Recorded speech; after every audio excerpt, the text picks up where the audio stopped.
สื่อลือสาอยู่ในอาซีสาวลาวผูกพันไมตรีร่วมสามัคคีฮักหอโหมกันหากสาดหากประเทศเฮาหากเจ้าปกเกตเกษาโหมหักห่วมศา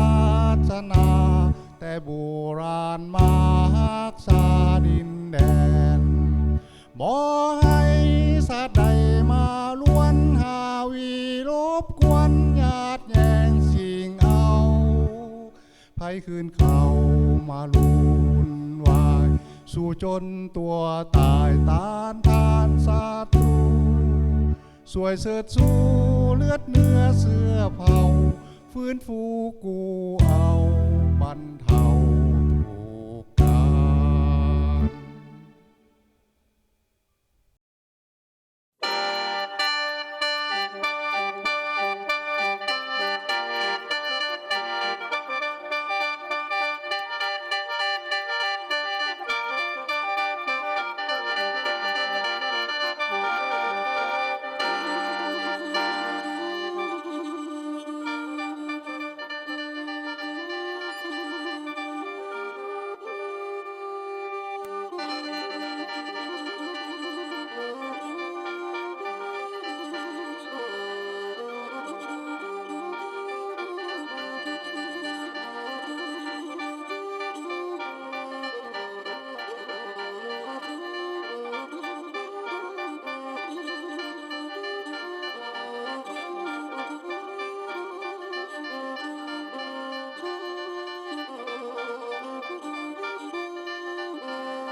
computadora. Ya la corriente.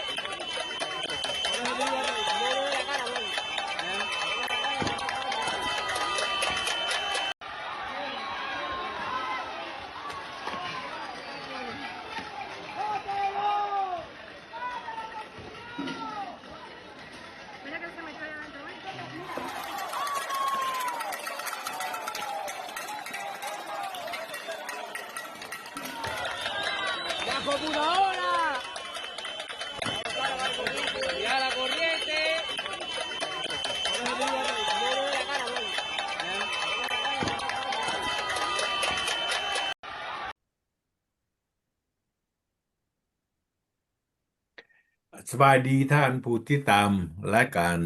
วิจารณ์ข่าวของพวกเขารายการที่ท่านชม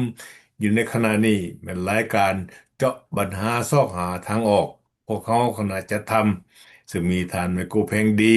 จากเมืองซานดิเอโกแคลิฟอร์เนียและท่านจันซีมณีวันจากร็อกกิงแฮมรัฐนอร์ทแคโรไลนาเช่นเคยอีกได้มาพบกับทานผู้ชมของผู้ติดตามรายการพวกเขา นำเสนอโดยองค์การพันธมิตรเพื่อประชาธิปไตยในลาวจากสหรัฐอเมริกาเพื่อบ่เป็นการเสียเวลามื้อนี้ก็ขอเชิญท่านไมโครเพลงดีและท่านจะสีตามสบายดี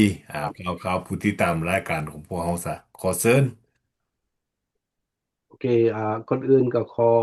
สบายดีท่านประธานวันรังคำสุขเนาะแล้วก็ท่านจันทรีมณีวัน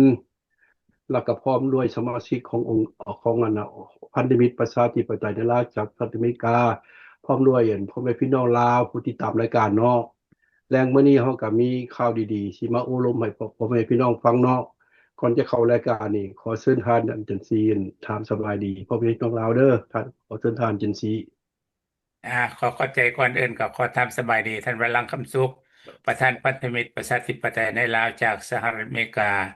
สบายดีท่านมันโกเพ่งดีรองประธานพันธมิตรประชาธิปไตยในลาวจากสหรัฐอเมริกาข้าพเจ้าจันทรีมาริวันอยู่เมืองร็อกกิงแฮมรัฐนอร์ทแคโรไลนาสหรัฐอเมริกา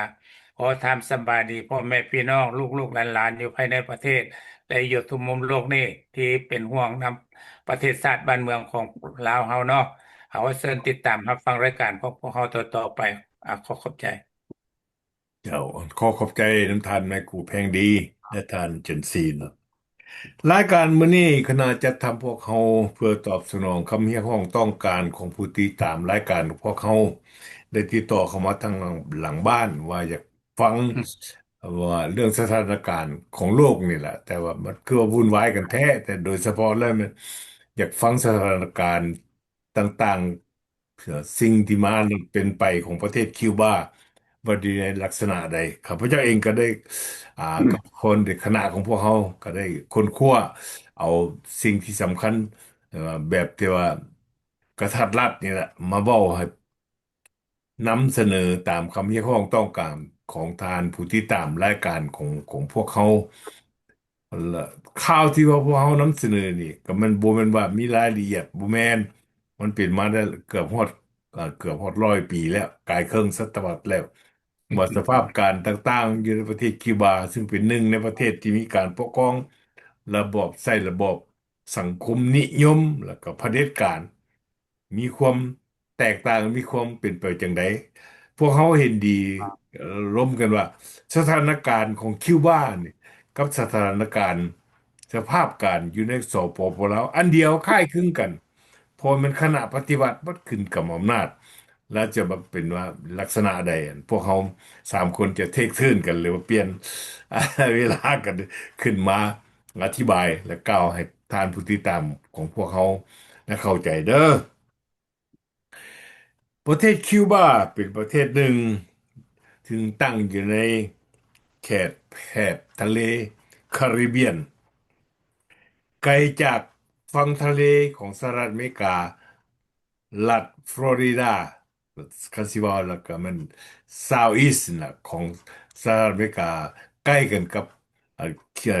คีย์เวสต์อยู่รัฐฟลอริดาประมาณอยู่94 ไมล์บ่ได้ไกลเด้94 ไมล์เด้อทานผู้ที่ตามรายการของพวกเขาหน้ากว้างของประเทศคิวบามี109.884 กิโลเมตรกะเรเมืองหลวงอันชื่อว่ากรุงฮาวานาก็คืออยู่ในสปปลาวเมืองหลวงก็ไม่เวียงจันทน์น่ะก็คือกันน่ะเมืองหลวงของเขาเจ้าชื่อว่ากรุงฮาวานามีประชากรทั้งหมดปัจจุบันนี้ปี2025นี่ตามสถิติของสหประชาชาติกองทุนของสหประชาชาติเพิ่นรายงานว่ามีประชาชนอยู่8.6 ล้านหา9 ล้านคนในปี2025 แต่สถิติในปีของสหประชาชาติในปี2021แจ้งว่ามีประชากรถึง12 ล้านคนเด้ แต่จำนวนประชากรได้ลดน้อยถอยลงเนื่องจากว่าประชาชนน่ะพยายามหนีออกนอกประเทศเพื่อไปซอกหาชีวิตการเป็นอยู่อันดีขึ้นอันนี้จะคล้ายๆคลึงกันกับสปปลาวของพวกเขาเนาะ แม่น จนได้หนีออกจากนอกประเทศก็คือกันครับท่านไม่ก็เพียงดีท่านจันทรีข้าพเจ้านี่ละมานั่งอยู่นี่ละ อันนี้เนี่ยก็เป็นลักษณะแนวเดียวกัน นี่เป็นเหตุผลตอนต้นต่อสำคัญเบื้องหลังที่พวกเขานำเอาเรื่องที่ว่านี่มาเอาแล้วก็ตอบสนองท่านผู้ที่ตามรายการของพวกเขาที่ห้องขอมาในปีพันก้อยบอกจะจ่อเขา59คนชื่อว่าฟิเดลคาสโตรหัวหน้าคณะปฏิวัติ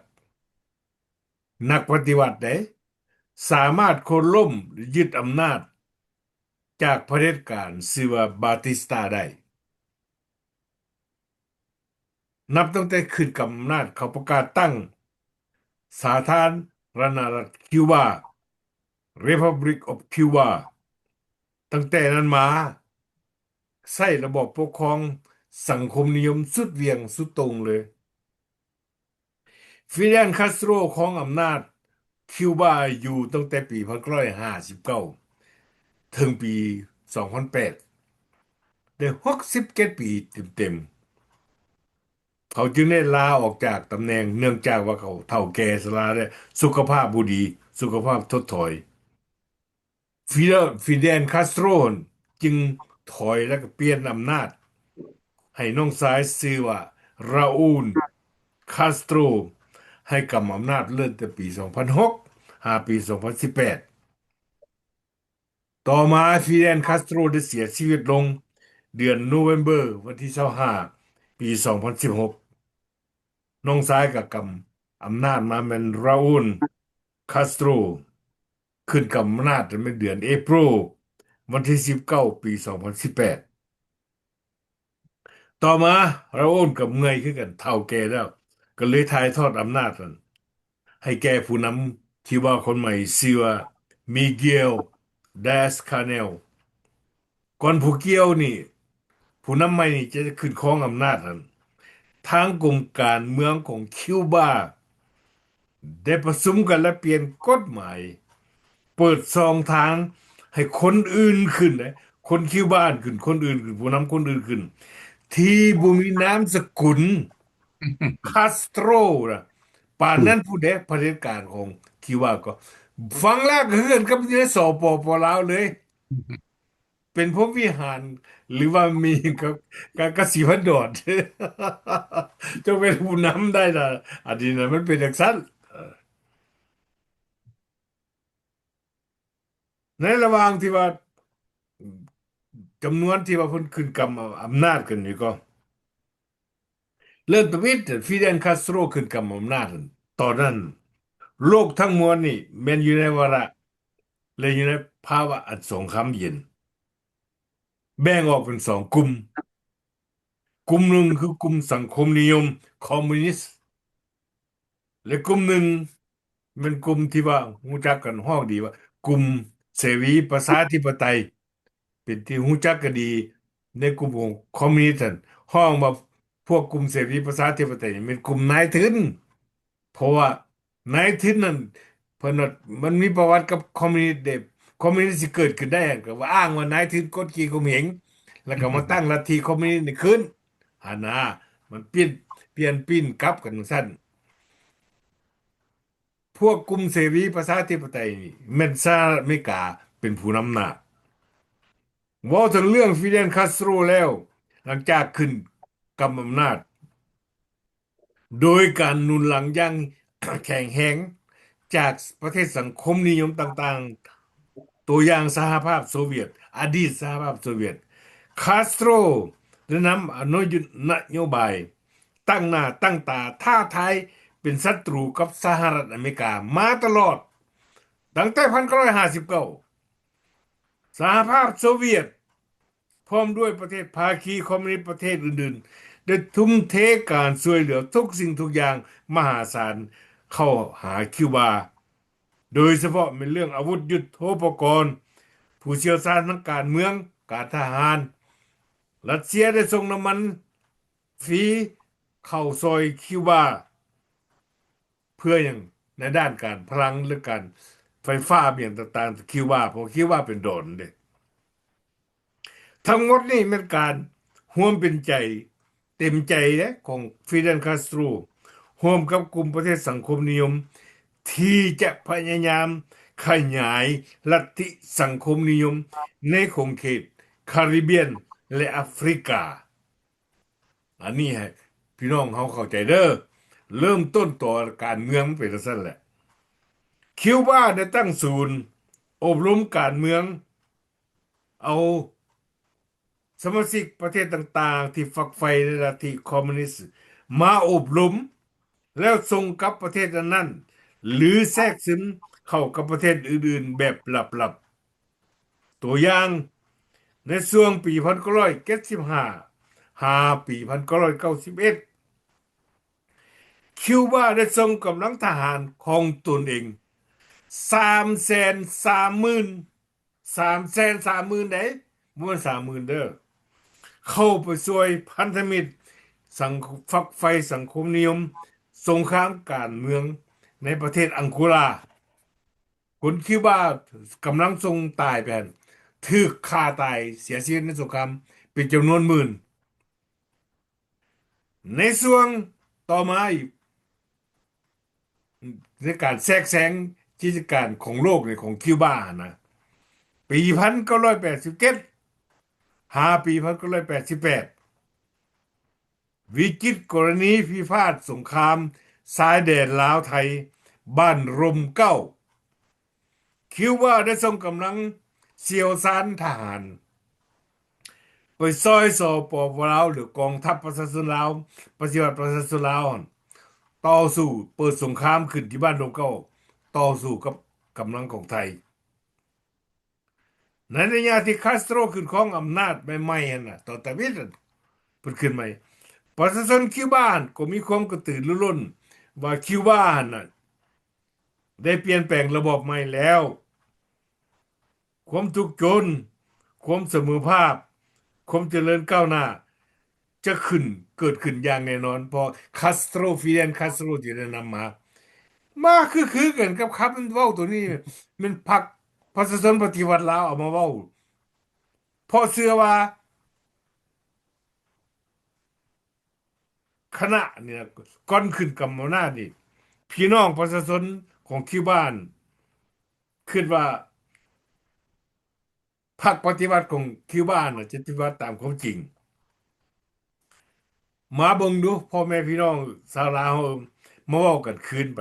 ในปี1975วันที่2ธันวาคมมีหยังพรรคประชาชนปฏิวัติลาวได้ขึ้นยึดอำนาจเปลี่ยนชื่อประเทศจากพระราชอาณาจักรลาวมาเป็น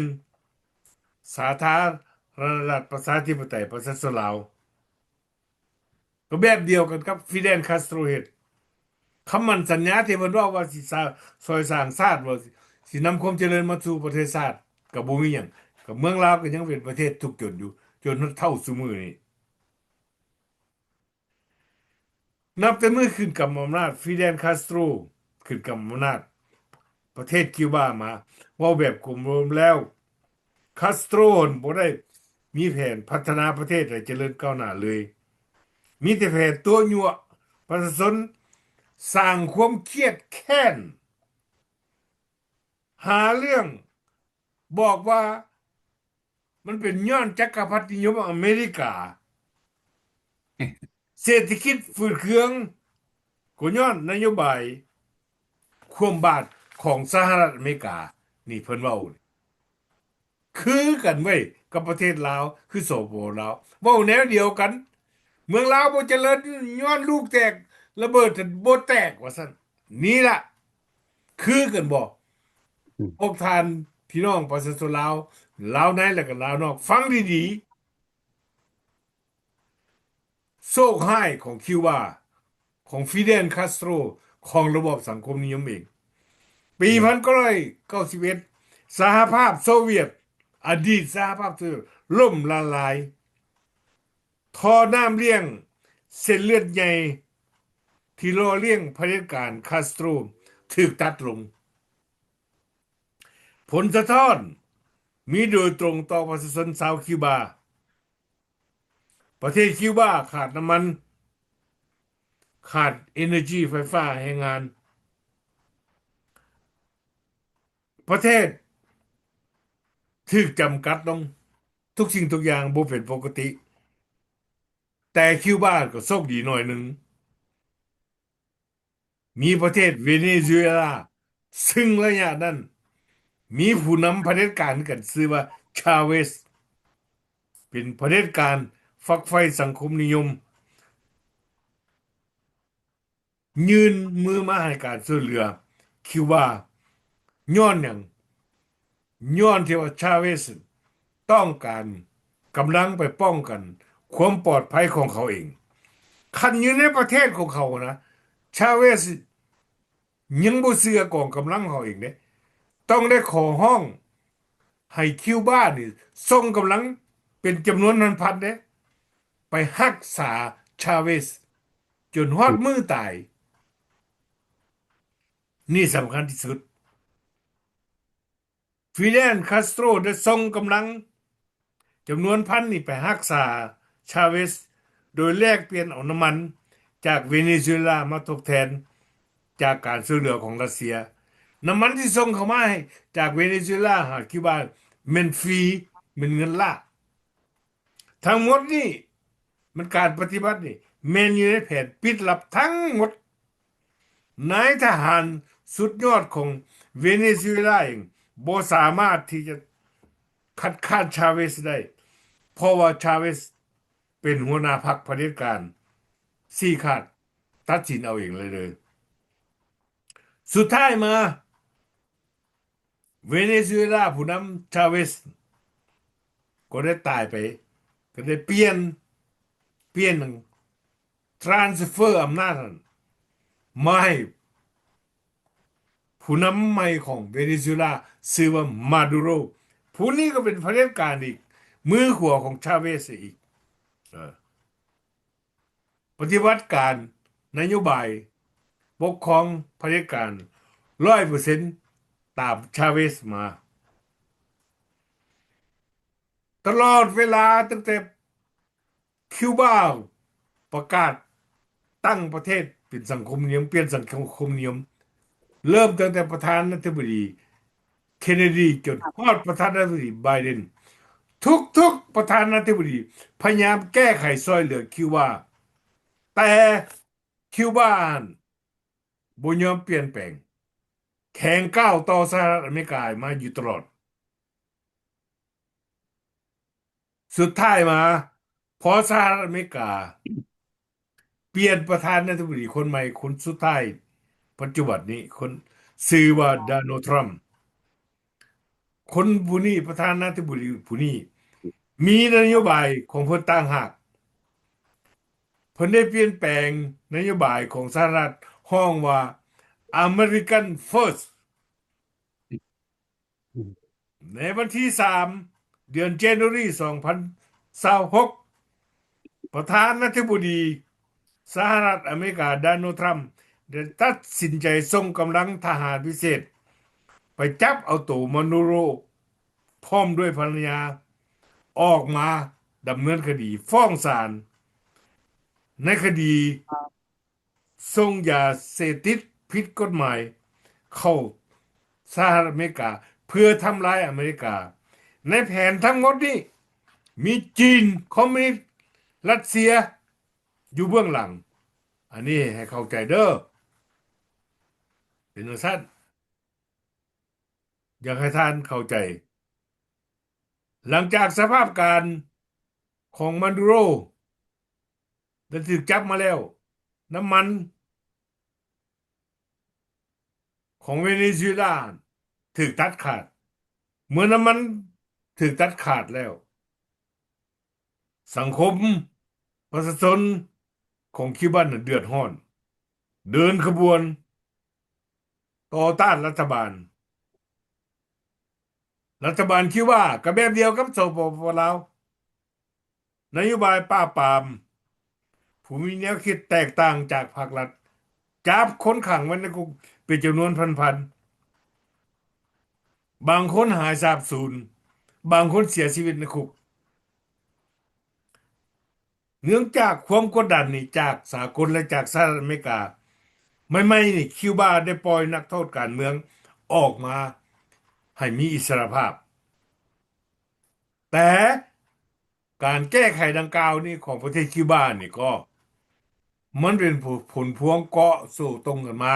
ตั้งแต่เริ่มฟิเดลคาสโตรผู้นำขึ้นยึดอำนาจในปี1959ประกาศสร้างตั้งคิวบาเป็นสาธารณรัฐคิวบาระบบสังคมนิยมมาจนฮอดปัจจุบันสิ่งล้มเหลวต่างๆแก้ไขบ่ได้แล้วประชาชนของคิวบามีความฉลาดหลักแหลมขึ้นรู้ทันต่อธาตุแท้ของระบบสังคมนิยมบ่ทนต่อการกดขี่ข่มเหงต่อไปอีกแล้วถ้าเบิ่งในมุมมองนี้สถานการณ์ของคิวบาจะลงเอยแนวใดให้พ่อแม่พี่น้องประชาชนลาวของพวกเขาในประเทศให้รอท่าจับตาเบิ่งเด้อคิวบาเป็นพันธมิตรอันคันสิเว้าล่ะนักแน่นที่สุดกับสปปลาวปัจจุบันพังทลายไปสิพังทลายไปแล้วประชาชนลาวเด้ผู้นำลาวปัจจุบันนี้คิดว่าจังไดอันนี้เรื่องนี้มันข้าพเจ้าจะขอจบเท่านั้นจะขอฟังความคิดความเห็นจากทางไมโครเพนดินและท่านจันทรีประกอบน้ำกันเพื่อความเข้าใจดีอันนี้การตอบสนองของพวกเขาวิจารณ์ข่าวว่าระบบสังคมนิยมนี่อยู่ในโลกนี้อยู่ในท่าลงเหวลงคอยแล้วหลายประเทศละขอเข้าใจเสริญทานไมโครเพนดีเด้อโอเคเนาะ ก็พ่อแม่พี่น้องลาวก็มาฟังน้ำกันศึกษาน้ำกันนั่นแหละสภาพชีวิตการเป็นอยู่ของโลกแล้วก็สำคัญก็ศึกษาด้านการเมืองกับการโลกมันเปลี่ยนแปลงมันไปในรูปใดอยากว่าอย่างซั่นเนาะเดี๋ยวนี้เขามาเว้าเรื่องคูบานี่ซะผู้ใดก็ฮู้แล้ว การเมืองต่างๆของคูบานี่กับลาวก็คือกันนั่นแหละที่ด้านทฤษฎีบ่ภาคปฏิบัติมันคือกันเบิดเพราะว่าระบอบของสังคมนิยมอันพวกเผด็จการในภาคเดียวนี่มันคือกันเบิดบทเรียนอันเดียวกันก็มีหลายนักศึกษาลาวนี่ไปเรียนคูบาผ่านมาข้าพเจ้าฮู้ดีแล้วก็เรื่องการแลกเปลี่ยนต่างๆระหว่างลาวคูบาก็มีความสัมพันธ์กันดีบัดนี้เฮามาศึกษาครับพ่อพี่น้องเราเพราะว่าเฮามาเบิ่งศึกษาเบิ่งว่าคูบาก็ปลดปล่อยคนลาวนี่24ปีเพิ่นปล่อยกันเพิ่นก็159ลาวนี่ก็เพิ่นปล่อยเพิ่นก็175เดี๋ยวนี้เฮามาเบิ่งแล้วคูบาก็เฮ็ดไปก่อนสร้างระบอบสังคมนิยมนี่ไปก่อนสร้างเศรษฐกิจไปก่อนก็บ่เห็นคูบาสิได้ดีปานใดที่เจริญปานใดเฮามาเว้าเรื่องด้านเศรษฐกิจซะบัดนี้เฮามาเบิ่งแล้วว่าเดี๋ยวนี้สภาพปัจจุบันนี้คูบาก็มีปัญหาหนักด้านเศรษฐกิจชีวิตการเป็นอยู่ค่าครองชีพแบบเดียวกับสปปลาวพ่อแม่พี่น้องแบบเดียวกันบัดนี้คันจะเว้าแล้วนะเรื่องการสร้างสาพัฒนานี่นะก็เฮาก็เห็นข้าพเจ้าจะขออันอยู่ใกล้ๆเวียดนามนี่ซะเวียดนามตะกี้เวียดนามก็เฮ็ดแบบเดียวนี่ล่ะปิดประตูไปแต่น้ำค่ายสังคมนิยมมันก็ได้เท่านั้นมันไปซ่าบัดเวียดนามมีการเปลี่ยนนโยบายเข้าโลกเสรีมาจับมือฝ่ายตะวันตกว่าง่ายๆมาจับมือกับอเมริกาแล้วเห็นบ่เวียดนามบุ้มไปได้ดีวัดทุกสิ่งทุกอย่างแล้วเวียดนามก็เปิดกว้างได้หลายเรื่องการไปมาการแลกเปลี่ยนด้านการศึกษาด้านสังคมเรื่องค้าขายเศรษฐกิจเห็นบ่เวียดนามเฮ็ดมาหลายแล้วเฮาเบิ่งกันสินค้าต่างๆในตลาดเอเชียนี่มาที่เวียดนามกันหลายเห็นบ่เขาเจ้ามีการพันค้าขายกันนะเบิดจนมาฮอดปัจจุบันนี้แต่ระยะเฮาเห็นว่าการพันการค้าขายระหว่างลาวกับอเมริกานี่ก็ไปได้ดีคนไปคนมาก็หลายบ่มีการนั่นกันบ่มีการอัดประตูหรือว่าบีบนั่นกันเพราะว่าการย้อนการเมืองพ่อแม่พี่น้องเห็นบ่เขาเจ้าก็เปลี่ยนเด้ เปลี่ยนทิศทางนโยบายการเมืองคือกันเพราะฉะนั้นล่ะการสร้างสาพัฒนานี่นะเนี่ยเดี๋ยวมันสิได้ผลประโยชน์ให้แก่ประเทศชาติผลประโยชน์แก่ประชาชนแก่สังคมบ้านเฮาล่ะหาได้เฮ็ดพ่อแม่พี่น้องเพราะว่าการเมืองนี่มันบ่ตายตัวมันติดทบลบได้มันเฮ็ดได้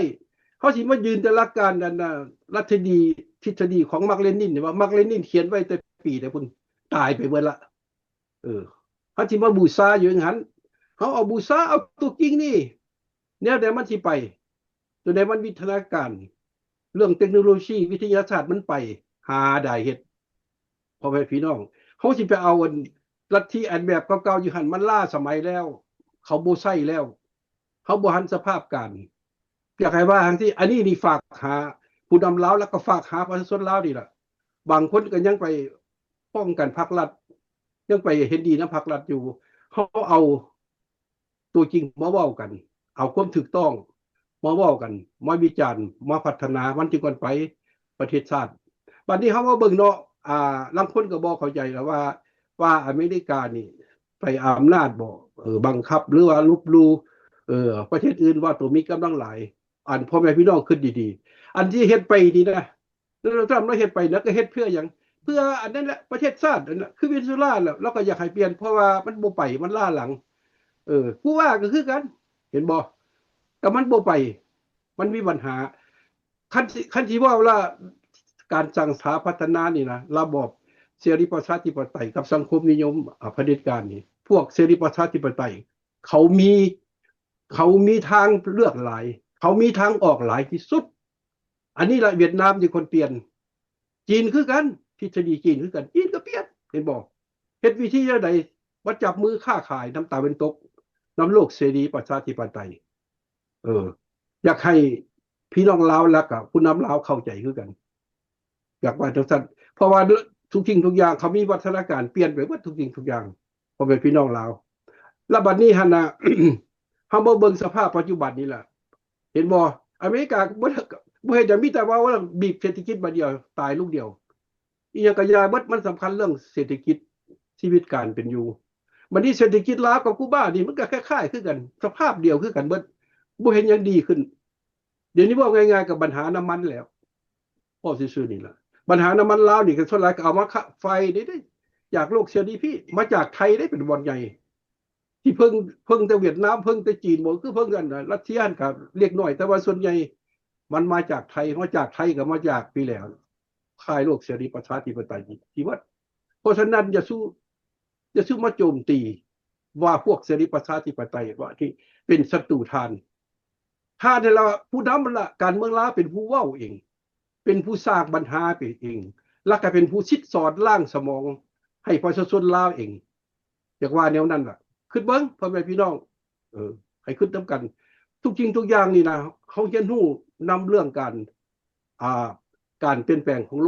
ลกมันไปบัดใดเขาต้องเอาแบบนั้นแต่การเมืองลาวนี่รักษาแต่แบบบ่ก้าวหน้ารักษาแต่อันเก่าอันนี้แหละคนลาวข้าพเจ้าเข้าใจคนลาวบ่มักแต่เว้าบ่ได้บ่กล้าเว้ากล้าว่าเพราะว่าการเมืองลาวเป็นแบบนั้นผู้เดียวว่าอย่างแต่ต้องบ่ได้ไปเว้าหาถึงผู้นำบ่ว่าหาคณะรัฐบาลผู้มีอำนาจนี่มันผิดเบิดเบิ่งไปแนวลบเบิดหาจับหากุมแล้วก็เอาขายสาบสูญเบิ่งไม่ผ่านมาแต่ละคนอันนี้มันว่าจังได๋พ่อแม่พี่น้องเราธรรมดาคนเฮาน่ะเวลามันเกิดมันใหญ่ขึ้นมาดิมันก็มีความคิดข้างแตกต่างกันที่บ่แม่นให้ผู้คนนี่มาเอาเฮ็ดคือเจ้าอันนั้นล่ะมันบ่เจริญมันบ่ไปมันบ่ก้าวหน้าก็ย้อนบ่เปิดกว้างด้านเดียวคิดสติปัญญามันอยู่หั่นมันมีขอบเขตของมันระหว่างระบอบเผด็จการอันนี้นี่แหละประชาชนลาวมักอยู่บ่อยากว่าถามคืนซั่นเพราะว่าทุกสิ่งทุกอย่างมันขึ้นอยู่กับประชาชนในประเทศอันผิดเท่ากับว่าผิดเพียเขาก็ต้องว่าจังซั่นแต่ผู้นำลาวเว้าอยู่ว่าฮู้จักอันผิดแก้ปัญหาบ่ถือเพิ่นว่าแต่หังเฮ็ดบ่ได้มันมาคาอยู่นำอำนาจทุกสิ่งทุกอย่างนำอำนาจของพรรครัฐนำผู้นำนั่นแหละนี่ล่ะเฮาเอามาว่ามันจึงมีปัญหาแล้วก็สังคมลาว พัฒนาสร้างสาพัฒนามาแล้ว50 ปียังได้ซ้ำนี้ยังดีพอใจอยู่บอกพอแม่พี่น้องเราแล้วบัดนี้เฮาเลี้ยวขึ้นหลังแม่แต่ก่อนแค่15นี่ก็แม่นลาวนี่ก็แม่นนั่นแหละเป็นพวกเสรีประชาธิปไตยเลยทุกสิ่งทุกอย่างในระยะนั้นอันนี้มันก็มีเบิดละพื้นฐานอันที่หนึ่งนี่เบิดข้าพเจ้าย่องเป็นการศึกษาการศึกษาแปลว่าระดับเดียวกับสากลเลยล่ะเดี๋ยวนี้การศึกษาลาวเป็นแนวใดแห่งทางลงค่อยเศรษฐกิจเป็นแนวใดเห็นบ่แล้วก็เบิดปีที่ชาติมาก็มีแต่ประชุมกันอยู่สภาแล้วก็มาโต้มาเถียงกันอยู่หั่นบ่เห็นแก้ไขหยังได้บ่เห็นมันไปพ่อแม่พี่น้องบ่เห็นมันไปธรรมดานี่เขาเบิ่งแต่การกระทำการเฮ็ดเวียกเฮ็ดงานเบิ่งของภาครัฐเขาเจ้าก็ฮู้ละว่ามันไปบ่ไปมันใช้การได้บ่ได้เดี๋ยวนี้สิมาใช้แต่อำนาจเดียวบังคับบีบให้ประชาชนหรือให้ผู้ปฏิบัติตามเจ้าหั่นมันเฮ็ดบ่ได้มันบ่ไปนี่ล่ะให้ขึ้นนํกันพ่อแม่พี่น้องพวกเขาเว้านี่เพื่อเว้าหยังเพื่ออยากให้ทุกคนคิดแล้วอันใดมันดีก็เปลี่ยนแปลงให้มันมีเปลี่ยนแปลงมีการเปลี่ยนแปลงสิเฮ็ดแนวใดทิศทางนโยบายแบบใดในการสร้างสาพัฒนาบ่แม่นเขาเว้าเล็กๆน้อยๆว่าบ่เขาจะหูนี่เบิ่งเขาเป็นแนวใหม่แล้วมันเป็นจังซั่นเบิดอันนี้ล่ะระบอบเผด็จการมันบ่ฟังหางเสียงทุกสิ่งทุกอย่างอันนี้มันก็มีอันดีอันบ่ดีคือกันหมดอย่างว่าแนวนั้นแต่ระบอบอันนี้มันบ่อยเว้าเด้รัฐพักว่าแนวใดความว่าดำก็ให้ดำนํกันเบิดขาวมันเป็นขาวก็ว่าดำอันนี้ล่ะมันบ่ไปก็ย้อนอันจังซี่ล่ะเขาเว้าอันง่ายๆพ่อแม่พี่น้องหลักการเราทุกคนนี่บ่เข้าใจชั่วๆว่าสหรัฐอเมริกาว่าอเมริกานี่เป็นหน้าคู่ประเทศนี้เพราะว่าทิ้งเจ้าเฮ็ดนะระบอบพวกเจ้าเฮ็ดมานี่มันบ่ไปมันบ่ก้าวหน้าแล้วคือเวเนซุเอลาคือกันก็เฮ็ดมาโดนแล้วมันบ่ไปคูบาก็เฮ็ดมาโดนแล้วมันบ่ไปอันนี้ข้อยอยากให้เจ้าเปลี่ยนอยากให้เจ้ามาหันหน้าจับมือว่าการร่วมมือเฮ็ดแนวใดสร้างเศรษฐกิจให้มันไปเด้เป้าหมายของอเมริกาเฮ็ดเท่านั้นเพราะว่าเห็นประชาชนทุกข์ยากแล้วพวกคูบาก็เป็นอพยพแบบเดียวกันนี้ล่ะคือท่านว่าลังว่าหั่นล่ะคูบากับอพยพคูบากับลาวก็คล้ายๆคือกันเบิดอพยพคูบานี่มันขี่เรือเด้ขี่เรือจากคูบาพู้นแล้วเข้ามารัฐไมอามีนี่แห่งกว้างผู้ตายก็มีน้ำมันการเดินทางน้ำถึงน้ำมันทะเลหั่นลาวนี่ยังว่าขี่เรือข้ามน้ำของยังใกล้อยู่ใกล้กว่าคูบาอยู่นี่ล่ะมันคล้ายๆคือกันเบิดแล้วกับประชาชนที่มาตั้งถิ่นฐานอยู่นี่เขาเจ้าก็มาตั้งถิ่นฐานนี่คือกันแม่นบ่คะเจ้าเห็นดีเบิดอยากให้เปลี่ยนระบอบอยากให้เปลี่ยนระบอบลาวเฮาคือกันเฮาก็มาตั้งถิ่นฐานนี่คนลาวก็บักหลายไปๆมาๆหลายเขาเจ้าก็มักเปลี่ยนอยากให้เปลี่ยนการเมืองนั่นแหละมันเป็นอุปสรรคของประชาชนลาวระหว่างลาวนอกลาวใน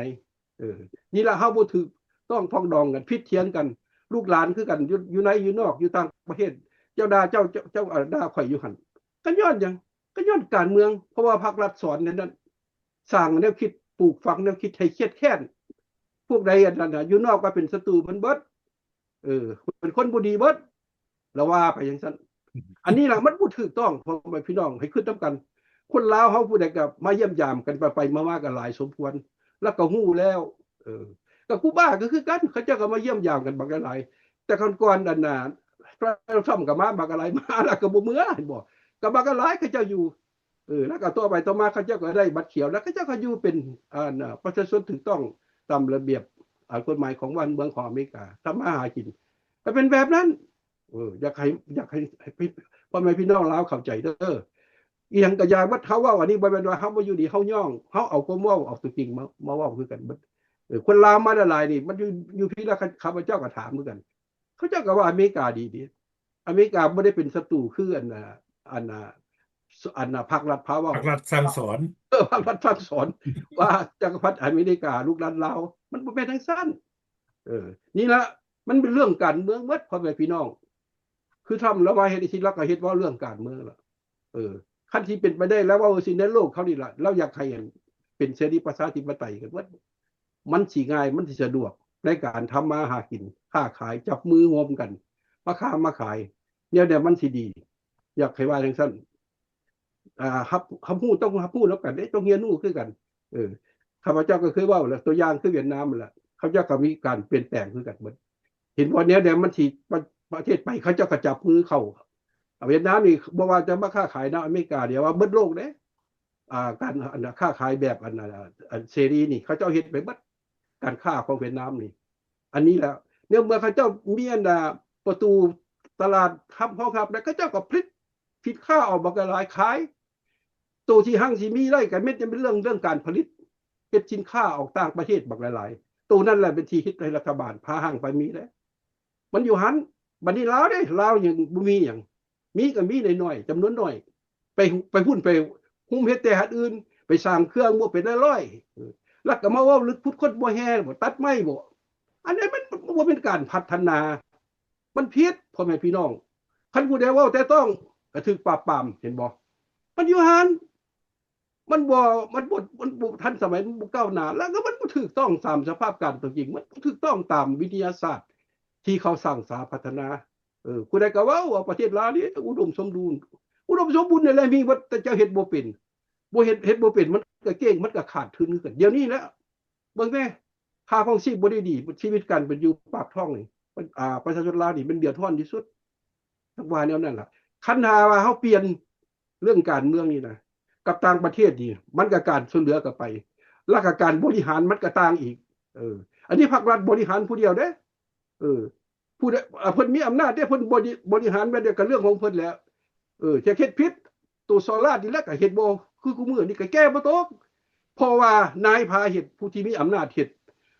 พวกโซล่านี่มีแต่พวกมีอำนาจมันจะคนเฮ็ดได้พวกบ่มีอำนาจเฮ็ดบ่ได้สิไปเฮ็ดได้จักเทื่อแล้วก็บ่เว้าให้กันเด้เห็นบ่มันก็มีคำเว้าคำว่าหยังก็เพิ่นว่าปลาใหญ่กินปลาน้อยนั่นแหละเพิ่นก็เว้าเห็นบ่หลายอันแล้วเดียวพ่อแม่พี่น้องลาวก็เข้าใจแล้วว่าสังคมลาวเป็นแนวใดคันเป็นจังซี่นี่บ่เจริญจักเทื่อพ่อแม่พี่น้องบ่เจริญบ่ไปมันต้องเปลี่ยนให้คณะรัฐบาลและเปลี่ยนทิศทางนโยบายแบบใดให้มันเปิดกว้างให้สร้างสาพัฒนามาที่ไปวันนี้เพิ่นว่าเปลี่ยนคณะรัฐบาลเฮาก็เห็นแต่คนผู้เก่าเอาคณะกันเปลี่ยนเอาขึ้นเปลี่ยนตำแหน่งกันไปซับเปลี่ยนไปเฮาบ่เห็นผู้ใดที่ว่าที่มีความรู้ความสามารถความฉลาดขึ้นมาบริหารบ้านเมืองบ่มีเห็นบ่มันอยู่หันนี่ล่ะมันบ่ไปเพราะว่าย้อนหยังอำนาจการเมืองของพวกทานมันเป็นแนวนั้นเพิ่นเอาผู้อื่นเพิ่นบ่เอาแต่คณะกลุ่มกันเมืองสมาชิกบักผู้ใดแล้วเอามาเฮ็ดเป็นจังซั่นคันมาเฮ็ดแล้วจังซั่นแล้วบ่คิดเห็นผู้ที่เบื้องหลังคนที่เบื้องหลังคนเขาเก่งความสามารถเขาก็มีหลายอันแล้วแต่เขาบ่มีโอกาสที่มาเฮ็ดได้มันเป็นเรื่องการเมืองการเมืองนั่นแหละเป็นอุปสรรคข้าพเจ้าว่าในการพัฒนาทุกสิ่งทุกอย่างมันมาค้ากันอยู่เรื่องการเมืองกันคือพวกลาวนอกคือกันเห็นบอกกับห้องเขาเจ้าไปก็ไปหลายคนไปเบิ่งแล้วเขาเจ้าก็กลับมาเด้ผู้ที่ไปเฮ็ดได้แท้หน่อยผู้ใดมีเส้นมีสายอยู่คนไปแท้ผู้ใดบ่มีเส้นมีสายบ่มีอำนาจไปเฮ็ดบ่ได้ไปค้าไปขายที่ไปลงทุนอยู่หั่นบ่ไปแล้วเขาก็ย่านเพราะว่ากฎหมายเจ้าบ่แน่นอนกฎหมายมันอยู่ในอำนาจผู้ใดมีอำนาจแล้วผู้นั้นมีความสะดวกอยากว่าทั้งนั้นสังคมลาวเนาะเอาข้าพเจ้ามานี่ข้าพเจ้าขอโจให้ท่านจะทีออกเพิ่มอ่าขอขอบใจท่านไมโครและท่านวันหลังเว้ามาเนาะเรื่องคิวบาเรื่องลาวเฮานี่แล้วแต่ว่าอ่าการเปลี่ยนแปลงระบอบการปกครองระหว่างระบอบคอมมิวนิสต์กับเสรีประชาธิปไตยนี่มันก็แตกต่างกันไปหลายแต่การปกครองแต่ละประเทศเนี่ยมันก็แตกต่างกันคือกันมันก็ย้อนว่าผู้นำของประเทศนั้นๆที่ว่าสร้างผลงานมาและก็สืบต่อกันมาอาจสิแบบเอาแบบสายเลือดเอามาบังคับเรื่องการบ้านการเมืองนี่แปลว่าความผู้มีความรู้ความสามารถนี่บ่เลือกขึ้นมาจากเสือนี่มันก็ความเจริญรุ่งเรืองมันก็ขึ้นอยู่กับ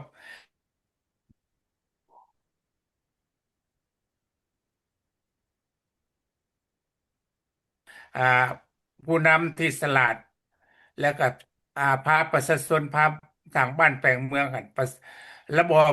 คอมมิวนิสต์กับเสรีประชาธิปไตยนี่มันแตกต่างกันหลายพ่อแม่พี่น้องลาวอันนี้เราระวังตัวอย่างเนาะคือคิวบาคือนั่นแปลว่าเขาเจ้าก็เป็นระบอบคอมมิวนิสต์มาคือพวกท่านนั่นแหละพวกท่านอ่าลองเบิ่งว่าพี่น้องลาวลูกๆหลานๆอยู่ในประเทศลาวอั่นให้ตาแก้งตาใสเบิ่งว่าระบอบคอมมิวนิสต์กับเสรีประชาธิปไตยเนี่ยมันเป็นแนวใดกันให้พวกท่านเบิ่งว่าพวกท่านก็เป็นคนของประเทศชาติของนั่นบ่แม่นว่าผู้มีอำนาจสิมาข่มเหงเต่งเต็กอันนั้นพวกท่านอ่า ทรมานมานี่50 กว่าปีมาแล้ว พวกท่านเห็นแจ้งเห็นตาสว่างแล้วโลกเขาให้หู้ให้เห็นเมื่อทุกสิ่งทุกอย่างคือคิวบาคืออันนั้น ประเทศที่ว่าระบอบคอมมิวนิสต์กับเสรีประชาธิปไตยถ้าว่าอ่ามันบ่มีหรอกอันที่ว่าเป็นศัตรูกันถาวรหรือว่าเป็นมิตรกันแท้นี่มันบ่มีแต่ว่าเจ้าเปลี่ยนแปลงการปกครองหรือว่าเปลี่ยนแปลงหมุนอ่าติดต่อเจ้าเป็นเคยเป็นศัตรูตัวอย่างคือเวียดนามกับอเมริกาแต่ก่อนก็เป็นศัตรูนัมเบอร์วันศัตรูนัมเบอร์หนึ่งกันแต่ว่าบ่เฮ็ดกันบ่ได้ผลสุดท้ายมาอันเวียดนามก็เจ้าก็ยัง อ่อนคอว่าโตใดอเมริกามีความแข็งแรงอยู่แนวไหนเพราะว่าอเมริกาเป็นเจ้าโลกแล้วทั้งเงินคำต่างๆกันบ่ว่าประเทศใดอยากใช้แต่เงินดอลลาร์แต่ก่อนเพิ่นก็ดูถูกว่าดอลลาร์สิเป็นได้นั้นเงินจีนสิสูงขึ้นแล้วก็ เอกซาอุซาอุเพิ่นก็ยังว่าคำมีบักหลายๆยังว่าอันเอาเงินเอาคำมันไปประเทศอื่นบ่ได้อยากไปประเทศอื่นบ่ได้ต้องเอาเงินดอลลาร์อันนี้พวกท่านสิเห็นว่าแนวใดมันอ่าอยากให้พ่อแม่พี่น้องลาวอั่นคิดเบิ่งว่าคนอันคิวบากับคนลาวหั่นกับการปกครองก็คือกันแต่ว่าคิวบาเขาจะมีโอกาส เพราะว่ามันบ่ไกลกันปานใดเลยนะมีแต่ข้ามทะเลมาหน่อยเดียวแล้วก็มาฮอดอเมริกาคนคิวบาหั่นมาอยู่อเมริกาหลายแต่พวกนักต่อต้านระบอบคอมมิวนิสต์คิวบาอยู่อเมริกานี่ก็หลายไปพวกเขาก็เคยไปพบไปพ้อกันอยู่เอ่อแล้วก็ พวกนี้เขาจะโจมตีรัฐบาลกันคอมมิวนิสต์นั่นหลายแต่ว่าปัจจุบันนี้คอมมิวนิสต์หันไปจะบ่รอดแล้วเพราะว่าอ่าการขนส่งกันยังน้ำมูกน้ำมันคงคิดบ้านกับบ่มีอาศัยแต่อ่าเวเนซุเอลาอเมริกากับพวกยึดผู้นำของเวเนซุเอลามาไว้อเมริกาแล้วปัจจุบันนี้อเมริกาปกครองเวเนซุเอลา ให้ผู้นำค่ะเพื่อช่วยเหลือคนใหม่นี่แปลว่าดำเนินคดีแล้วก็ต่อไปแล้วก็ทาว่าอ่าคิวบาหั่นห้องขอมายินยอมมาเขาเจ้าก็ส่งให้ตัวอย่างน้ำมูกน้ำมันแต่ว่าเขาจะส่งน้ำมันให้บ่แม่นว่าส่งไปให้คณะรัฐบาลคณะทหารเนี่ยส่งให้ประชาชนอเมริกาอนุญาตให้ส่งให้ประชาชนคิวบาน้ำมูกน้ำมันแหละเขาเป็นอาหารการกินนะ ทางเวเนซุเอลาส่งให้เพราะอเมริกาอนุญาตให้ส่งให้อันนี้มันก็เอ่อพวกท่านว่าตัวใดมันสิดีกว่ากันพวกท่านให้เอาไปคิดพิจารณาเบิ่งพวกเขาก็เป็นห่วงเป็นใยประเทศชาติบ้านเมืองเขาถ้าว่าการปกครองแนวนี้ท่านจะไปบ่รอดแล้วเพราะว่าเราระบอบคอมมิวนิสต์กับเสรีประชาธิปไตยโลกเสรีประชาธิปไตยขึ้นไปหลายแล้วโลกคอมมิวนิสต์ใกล้จะดับสูญแล้ว ปัจจุบันนี้อเมริกายังไปอ่าบังคับไม่ให้อิหร่านพวกนั้นแต่ว่ายังใครจะยังอิหร่านนั่นก็เสนอมาแล้วพวกข้อที่ว่า40 บาทเอาประชุมกับอเมริกาถ้าว่าภายในอาทิตย์นี้อาทิตย์หน้านี่มันอาจจะฮู้ว่ามันสิเป็นแนวใดต่อไปหั่นอยากให้พ่อแม่พี่น้องลาวแล้วก็ติดตามเบิ่งว่าข่าวแต่ละประเทศมันเป็นแนวใดเอาขอขอบใจ เจ้าขอขอบใจทุกท่านจุดสีเนาะข้าพเจ้าอยากกันสรุปเพิ่มน้ำอีกหน่อยหนึ่งเกี่ยวกับเรื่องระบอบสังคมนิยมเนี่ยอยู่ในโลกเนี่ยก็มีหลายเดี๋ยวนี้ฮะปัจจุบันนี้สุดปี2026นี่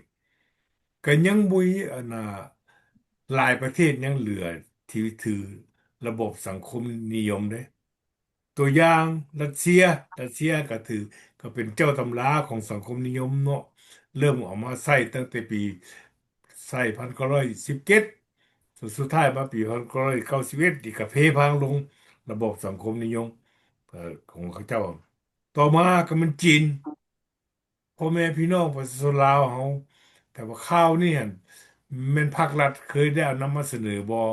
แต่ว่าสื่อสังคมมันของอยู่ในบ้านเฮาได้นำมาเสนอว่าจีนในปัจจุบันนี่ยุ่งยากหลายที่สุดโดยเฉพาะนะจีนเป็นประเทศที่มีประชากรหลายแต่ระบบปกครองกับสังคมนิยมเผด็จการก็เอานายทุนก็เรื่องนายทุนคือเก่าใส่อยู่ได้ไปตลอดแต่ว่าหากอยู่ในปัจจุบันนี้ ในภายในแห่งการนำของจีนกับไปคัดแย้งกันมีการปฏิวัติกันจับกัน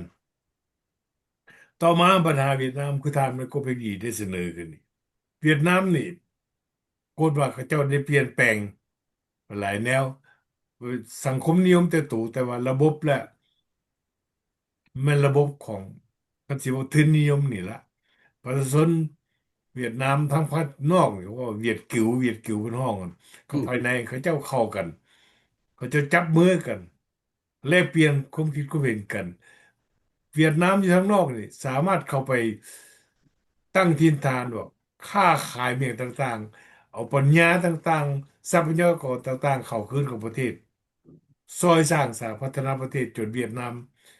จุดก้าวมีความก้าวหน้า มีการเปลี่ยนแปลงไปหลายเวียดนามภาคใต้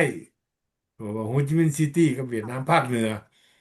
ก็ไปเบิ่งกับการพัฒนาของเขาเจ้าโอ้อยากให้เขาเน้นหนักทางเวียดนามนี่เพราะว่าเวียดนามมันเป็นประเทศหนึ่งที่คณะสปปลาวถือว่าเป็นต้นแม่พิมพ์ในการบริหารประเทศแต่เป็นหยังคือบ่คอปี้ปรึกษาหารือกับเวียดนามอันน่ะต่อมาเมื่อเรื่องเกาหลีเหนือนี่หัวตายโตเลยบุญยอมเปลี่ยนแปลงอย่างบดอืมในเมื่อบุญยอมเปลี่ยนแปลงอย่างบดประชาชนในประเทศนั้นก็ทุกข์ยากแหละเกาหลีเหนือไผก็ฮู้จักและเข้าใจดีต่อมาก็คิวบาที่เฮาเว้าไปนี่ก็ศาสตกรรมก็แปลว่าระบอบสังคมนิยมนี่ถดถอยลงประชาชนมันขาดความนิยมสังคมนิยมมันน่ะประชาชนขาดความนิยมไดเรื่องสังคมนิยมนี่เด้อในอืมลาวก็เช่นเดียวกัน แล้วมาฮอดจุดนี้ล่ะข้าพเจ้าจะขอฝากความหวังอันนี้มายังคณะผู้นำอยู่ในสปปลาวหั่นพวกท่านมีสองทางเท่านั้นที่จะเลือกเดี๋ยวนี้นี่สถานการณ์สภาพการของโลกนี่มันเปลี่ยนทิศทางไปแบบหน้ามือเป็นหลังมือแล้วแม่นดูท่านกับอำนาจอยู่ในสปปลาวอำนาจอยู่กับท่านและปัจจุบันนี้หากแต่ว่าเด้อคันพวกท่านบ่ยอมเปลี่ยนแปลงอะนะรอท่าให้สภาพการและสถานการณ์เปลี่ยนแปลงเองนะอืมมันจะเป็นไปแบบประเทศเนปาลประเทศศรีลังกาได้ประชาชนลุกไล่พวกท่านไล่ฆ่าไล่เก่งนะครับสิบอกกบหนีเด้ข้าพเจ้านี่ฝากว่าตอนที่ท่านมีอำนาจอยู่นี่นะให้ท่านเปลี่ยนแปลงภาษา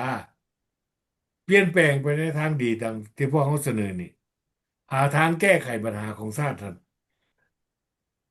สร้างความสามัคคีเพิ่มความสามัคคีหากแปลงภูมิรุมกันลาวในลาวนอกนี่มันจะเป็นแหงกระแสสำคัญหนึ่งซอยแก้ไขปัญหาชาติของพวกเขาเขาพวกเขารู้จักว่าพวกทานพยายามส่งคนออกมาสร้างความปั่นป่วนอยู่นอกประเทศก็คือท่านแม่ก็เพ่งดีได้บอกหั่นละเพิ่นบอกให้ฟังว่า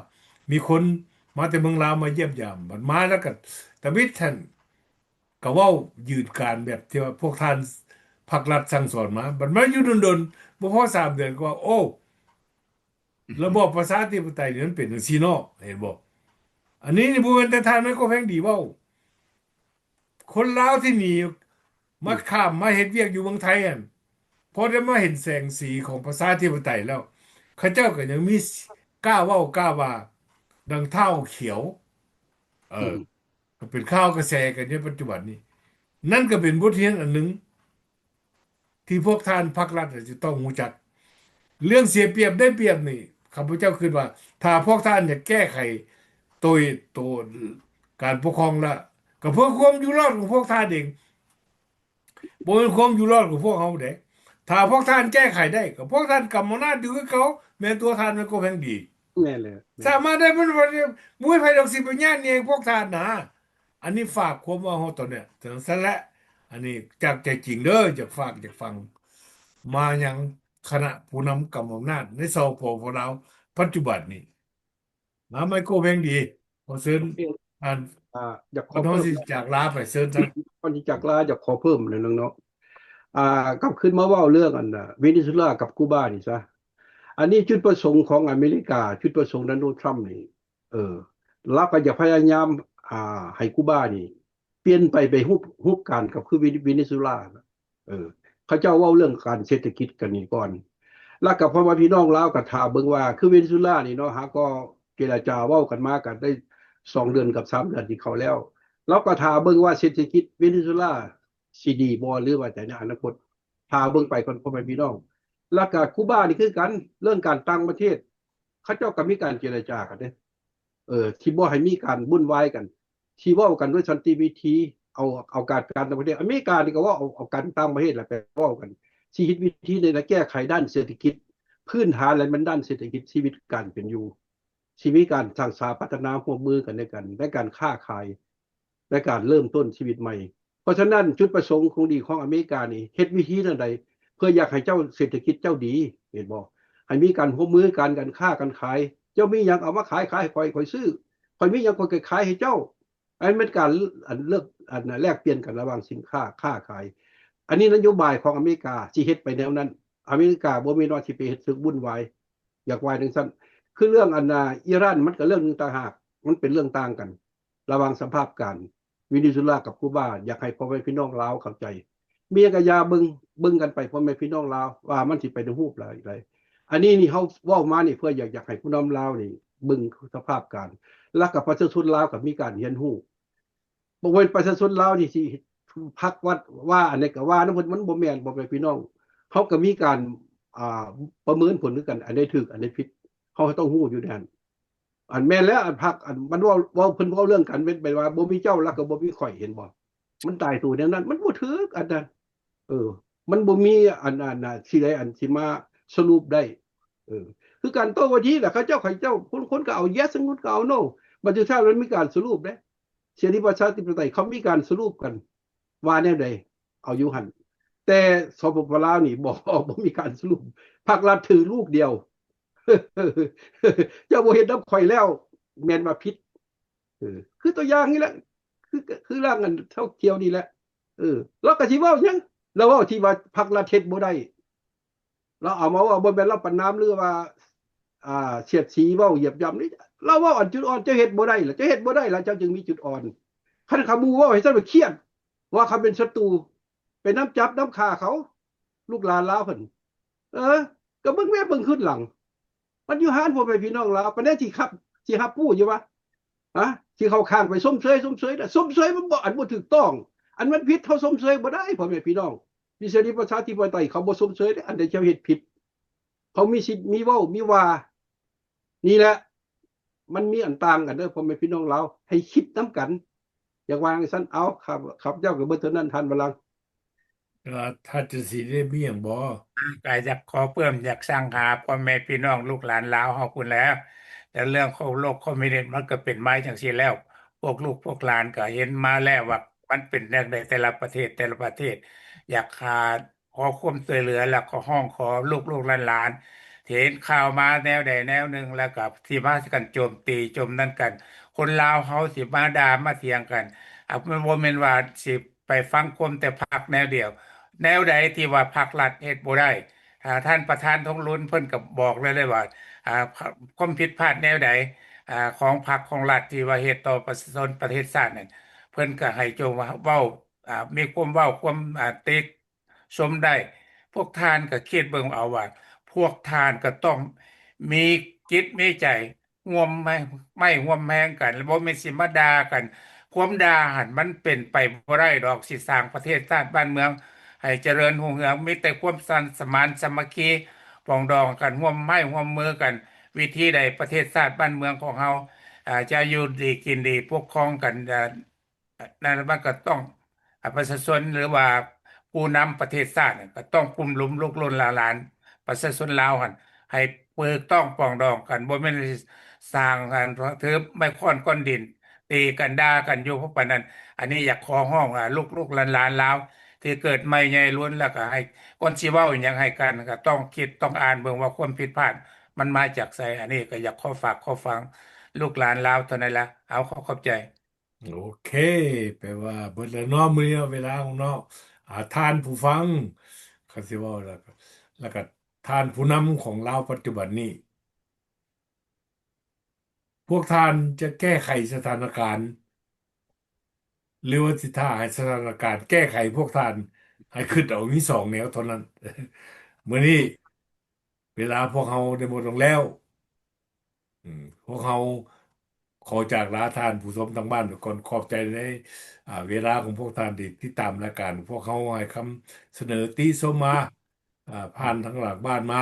อยากเสนออ่าเรื่องหยังอยากฟังเรื่องหยังก็ติดต่อมาพวกเขาทั้ง3 คนขณะจะทำพวกเขาจะได้พยายามหาข้อมูลมานำเสนอตอบคำขอของใจหรือคำสนใจของพวกท่านผู้ชมทุกท่าน มื้อนี้เวลาได้หมดลงแล้วโชคดีทุกโทนาขอจากลาไปก่อนขอสบายสบายดีดีไปเอาพอกันไปครับไป